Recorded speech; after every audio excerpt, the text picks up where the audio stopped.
All the comets that we can see from Earth are orbiting the Sun, but some belong to a special group called Sungrazing comets. Sungrazers are comets that come very close to the Sun at their nearest approach, a point called perihelion. To be considered a sungrazer, a comet needs to get within about 850,000 miles from the Sun at perihelion. Many come even closer, even to within a few thousand miles. Being so close to the Sun is very hard on comets for many reasons. They are subjected to a lot of solar radiation, which boils off their water or other volatiles. The physical push of the radiation and the solar wind also helps form the tails, and as they get closer to the Sun, the comets experience extremely strong tidal forces, or gravitational stress. In this hostile environment, many sungrazers do not survive their trip around the Sun. They don't actually crash into the solar surface, but the Sun destroys them anyway. Many sungrazing comets follow a similar orbit, called the Kreutz path, and collectively belong to a population known as the Kreutz group. In fact, close to 85% of the sungrazers seen by the SOHO satellite are on this orbital highway. Scientists think one extremely large sungrazing comet broke up hundreds or even thousands of years ago, and the current comets on the Kreutz path are the leftover fragments of it.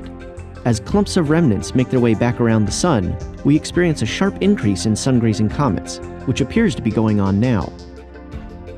Comet Lovejoy, which reached perihelion on December 15, 2011, is the best-known recent Kreutz group sungrazer, and so far it is the only one that NASA's Solar Observing Fleet has seen survive its trip around the Sun. Comet Izon, an upcoming sungrazer with perihelion on November 28, 2013, is not on the Kreutz path. In fact, Izon's orbit suggests that it may gain enough momentum to escape the solar system entirely and never return. Before it does so, it will pass within about 40 million miles from Earth on December 26th, assuming it survives its trip around the Sun. All comets are great laboratories for scientists to learn more about our solar system, but sungrazing comets can also help us learn about the Sun. Their tails of ionized gas illuminate invisible magnetic fields, so they can act as a tracer, helping scientists observe these normally unseeable features.